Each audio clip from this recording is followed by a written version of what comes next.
And as I said, tonight we're going to get the ball rolling with some case studies from the front lines, the winners of this year's Sanlam Business Partners Entrepreneur of the Year Awards, which was announced last week. And in studio, it's a great pleasure to welcome TCC Tiki, Financial Manager for Business Partners International, as well as a judge in this year's Sanlam Business Partners Entrepreneur of the Year competition. Welcome. Thank you, Michael. And we have all of our small businesses on the line from Cape Town, so there must be something in the water down in Cape Town, starting with the Small Business Entrepreneur of the Year, Brian Anderson, co-owner and co-founder of Delta Steam Systems. Brian, are you on the line? Yes, hi, Michael. Excellent, welcome. We also have Emerging Entrepreneur of the Year, Kim Whitaker, who's the co-founder and co-owner of Once in Cape Town, one of the few posh hotels we have in the country, I hear. Kim, welcome to the panel. Thank you very much. And the Job Creator of the Year was one Lewis Thomas, owner and founder of Partners Hair Design. Lewis, welcome to the panel. Michael, thank you very much, and good evening to Kim and Brian, and good evening to all the listeners. Now, Tsetso, kick us off here. Last week, I spoke to the overall winners, Gil, Ovid and Rand Neu-Ner, founders of the Creative Council. And with all due respect to the other finalists, they have a vastly larger enterprise in terms of scale. What we have here tonight are the kind of lifestyle businesses and perhaps slightly above, which are such an important part of the economy. Tell me about the judging at this year's competition, because I believe it was a closely fought thing. The judging was incredibly robust, and that was purely because of the quality of the entrants that we had this year. We actually spent a great deal of time amongst ourselves as judges, and eventually we came to the conclusion that we would only award an entity if it was a unanimous decision. So we spent a lot of time convincing each other and fighting for who we believed was a worthy winner in each of these categories. Were you doing a lot of the fighting for the three finalists tonight, or did you have to be persuaded by some of your fellow judges? I must say, perhaps my skills in persuasion are well developed, but I was completely bowled over that I managed to win my way. Now, Brian, you're the co-owner of Delta Steam Systems and the creator of a revolutionary system that removes water from steam. Now, you're going to have to forgive me, but how do you remove water from steam? Isn't steam vaporized water? Tell me about the process. Yeah, absolutely, Michael.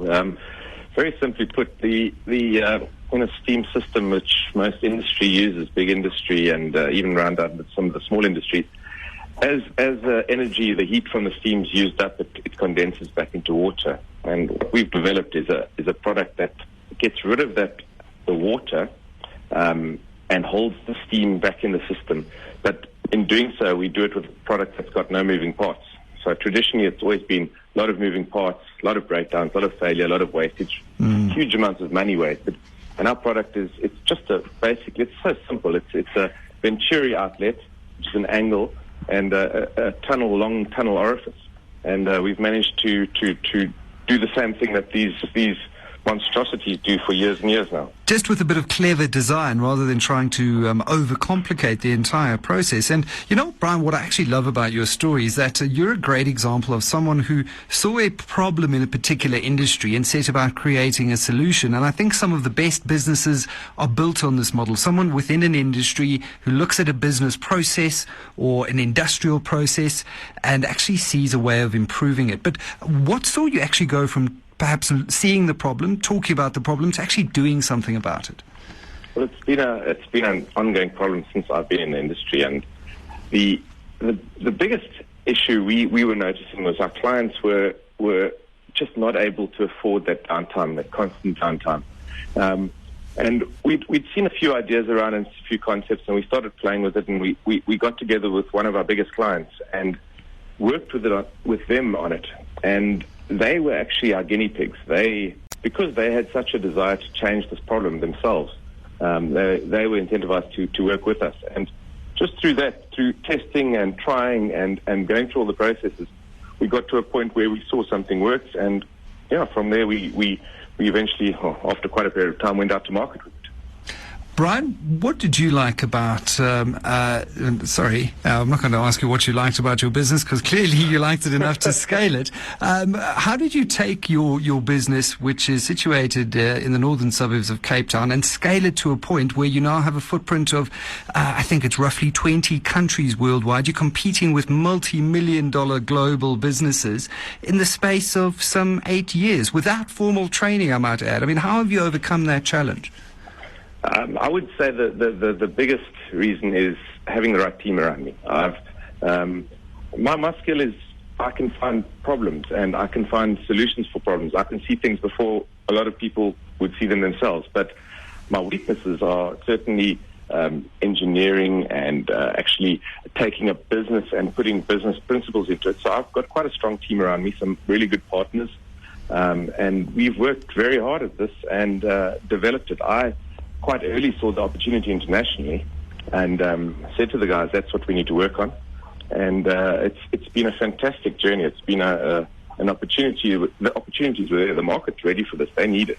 So it opened up to a large extent. Tessetsa, what did you like about Brian's story? Brian's was a very interesting business, particularly because it's in the manufacturing sector, and that's a sector that the country is really looking to for growth and to basically stimulate the economy. But Brian also has a patented design, and what we're seeing there is an innovative mindset, and that's something that I think the country as a whole can glean from Brian's business. So that's certainly a lesson to learn from that. Brian, to go out and get a patent as soon as you think you've stumbled onto a good idea to ensure that you can commercialize that idea down the line. When did you initially patent the idea, and what was the process like? Was it costly? We patented about 2-3 years in fact, because we came across a redesign that we realized was essential to the whole growth of the business. It was a costly, yeah, it was. But we've only got a patent in South Africa. We couldn't patent internationally purely because there were a few stumbling blocks with regards to similar designs being used in other industries.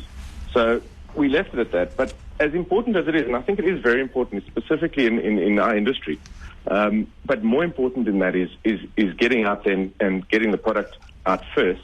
Because if you're going to worry about patents and competition, you need to spend the time out there selling and getting your product, getting your name out there, being the first one to market. Yeah, one can't be linear about these things. These processes have to run concurrently.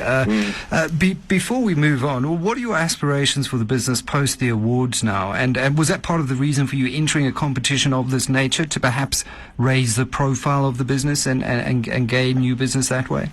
Yeah, certainly. We've got a mapped out path what we're trying to achieve. North America's opened up to us over the last 10 months.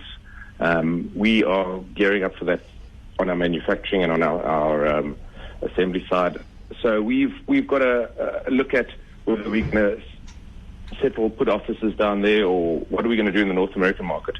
The business is coming in. We've got orders leaving already for there. So that's our big focus at the moment. We've spent a lot of time in Europe, and we've got really good distributors, but the North American market, I think, needs a bit of a careful look at. Brian, if you were to look at some of the hurdles that you might still face in scaling up, we're going to be talking about this later on in the week, and funding has been earmarked as a hurdle for small business in this country. We're going to take a different view and say that there are sufficient pools of capital out there, and perhaps small businesses are not being creative enough in the way they tackle the whole funding challenge. I mean, how would you respond to that? Again, it depends on the business. Our business, we've have a model that works for us. We don't really need funding. It's a product that's quite a profitable product, and we've been able to self-fund through that. So in that line, but again, we went after that. That was something that we looked for. We said that we don't want to fund. We need to find a business that's going to look after itself for us. Yeah, that one needs to be quite strategic about these things from the get-go. Now, the Emerging Entrepreneur of the Year went to Kim Whitaker. Kim, you founded once, well, you didn't found once in Cape Town. Well, you did. You founded in a terrible state and you turned it around. And you've really reinvigorated the business into what is now dubbed as a posh tel, which is a bit of a hybrid between a hostel and a boutique hotel. Tell me a little bit about what attracted you to this property. Well, thank you. I'd say the first thing is it's amazing location. So it's based slap bang in the middle of Kloof Street in Cape Town. And when we first did our site inspection in 2013, it was like people just walked past it. They didn't even look into it. And we just thought, what an amazing opportunity. The structure of the building, it's a 50-room, it was a 50-room 2-star lodge. And the actual brick and mortar and the actual structure of it is beautiful. It was built in the 1950s, but it was completely overlooked. So that was really something that was an exciting and welcome challenge for me. And it had everything going for it from that sense. It's easy to scale up. It had the location. It just needed a bit of managerial nous and a bit of sweat equity, as they call it, put into the business. Tell me a little bit about your formula, because you're combining value with adventure. We see the growth of things like Airbnb, that we have a global traveler that doesn't mind staying in someone's apartment in their spare room, for example. So travelers are becoming a lot more adventurous. How are you using this to your advantage through the Once property? Well, on a basic level, this sharing economy we've embraced wholeheartedly in my business. So for example, our reception staff, they really are city ambassadors. So when a guest arrives, they not only share their knowledge and tell them, you should try, wine tasting or shark cage diving, but they then go further and they say, my favorite band is playing tonight in a little place, and then we've got a list of activities that they can join in on. For example, every day there's a free activity, and we share our local knowledge. So yesterday, for example, everyone went off to Mzoli's, which is a real Cape Townian treat, where you go into Gugulethu Township and you just have a braai in the middle of Gugulethu, and it's amazing, especially for a foreigner to just dive at midday on a Sunday in Mzoli. So we really share our local knowledge with our travelers and make sure that they have a great time when they're staying with us. And I think that came through in the judges' comments as well. The kind of managerial style that you've established at the business was very hands-on and developing your people skills, the capacity of your people. Let's face it, Cape Town is a highly competitive tourism market to set. So how did you find this entrant ticked all the right boxes in that extremely competitive environment? And it is in the Emerging Entrepreneur of the Year award category.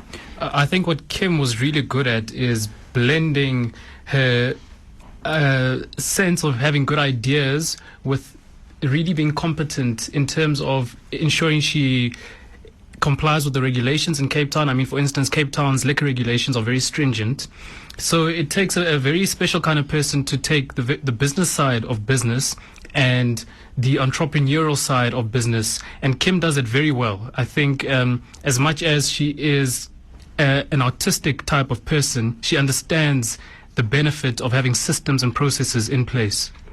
Kim, you do sound like someone who is from that side of the Hex River Mountains, and I don't mean that disparagingly. You're creative, you sound vibrant and energetic. Where did you get the business side, the boring drudgery of ticking the regulatory boxes and all of those things from? What's your background?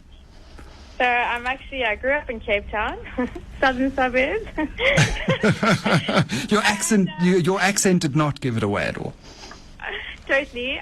My mum is actually German, so fairly often people say, "Oh, that's the German coming out of you."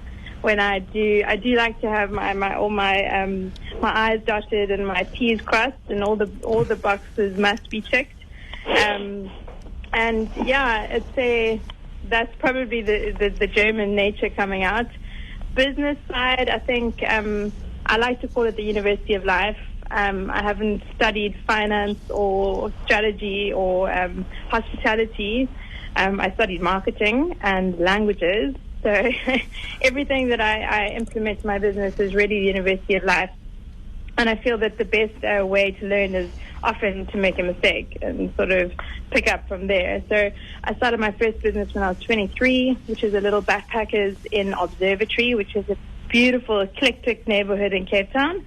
And I definitely learned very quickly what was right and what was wrong. So that backpackers is called 33 South.